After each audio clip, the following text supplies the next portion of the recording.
नमस्कार दोस्तों, आपका एक बार फिर से स्वागत है हमारे YouTube चैनल पे। दोस्तों, अगर आप कुछ नया सीखना चाहते हैं तो आप हमारे चैनल को सब्सक्राइब कर लें, साथ में बेल बटन को प्रेस कर दें, जिससे हमारे आने वाले सभी वीडियो का नोटिफिकेशन आपको समय पे मिल जाए।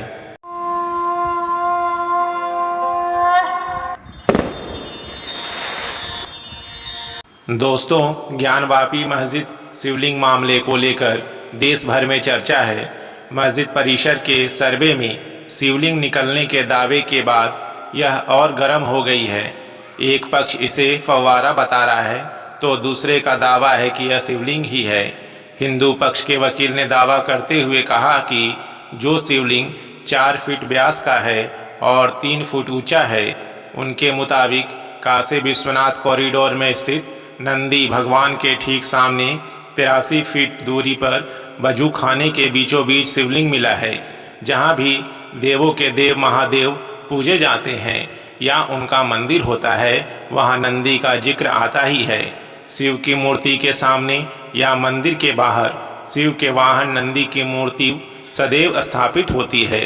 तो आइए जानते हैं भगवान शिव की प्रतिमा के सामने ही क्यों विराजित होते हैं नंदी, क्या है इसके पीछे की कथा। शिव पुराण की कथा के अनुसार सिलाद मुनि के ब्रह्मचारी हो जाने के कारण वंश समाप्त होता देख उनके पितरों ने चिंता व्यक्त की।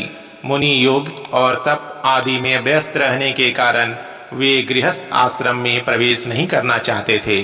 सिलाद मुनि ने संतान की कामना के लिए इंद्रदेव को प्रसन्न करने के लिए तप किया और उनसे ऐसे पुत्र का वरदान मांगा जो जन्म और मृत्यु के बंधन से मुक्त हो। इंद्रदेव प्रकट हुए और उन्होंने मुनि से कहा कि मैं ऐसा वरदान देने में असमर्थ हूँ, लेकिन आपको एक उपाय बता सकता हूँ।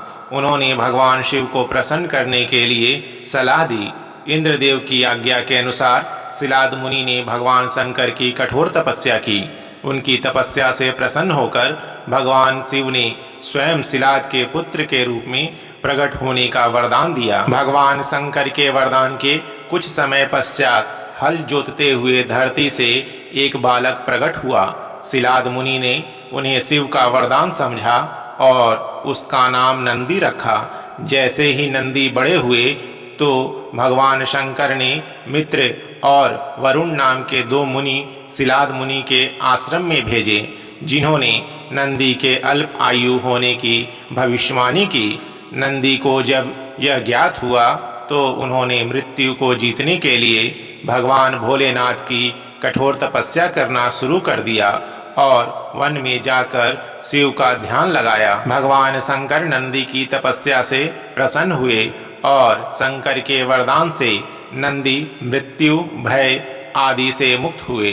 भगवान शंकर ने माता पार्वती के सम्मति से संपूर्ण गणों और वेदों के समक्ष गणों के अधिपति के रूप में नंदी का अभिषेक करवाया। इस तरह नंदी नंदीश्वर में बदल गए। कुछ समय पश्चात नंदी और मरुतों की पुत्री सुएसा का विवाह हुआ। भगवान शंकर ने नंदी को वरदान दिया कि जहाँ भी नंदी का निवास होगा उसी स्थान पर शिव भी निवास करेंगे। यही कारण है कि हर शिव मंदिर में नंदी की स्थापना की जाती है। नंदी के नेत्र सदैव अपने इष्ट का स्मरण करते हैं। माना जाता है कि नंदी के नेत्रों से ही शिव की छवि मन में बसती है। नंदी के नेत्रों का अर्थ है कि भक्ति के साथ मनुष्य में क्रोध, अहम, दुर्गुणों को पराजित करने का सामर्थ्य न हो तो भक्ति का लक्ष्य प्राप्त नहीं होता है। नंदी पवित्रता, विवेक, बुद्धि और ज्ञान के प्रतीक माने जाते हैं। उनके जीवन का हर क्षण भगवान शिव को समर्पित है। नंदी महाराज मनुष्य को शिक्षा देते हैं कि मनुष्य को अपना हर क्षण परमात्मा को अर्पित करना चाहिए।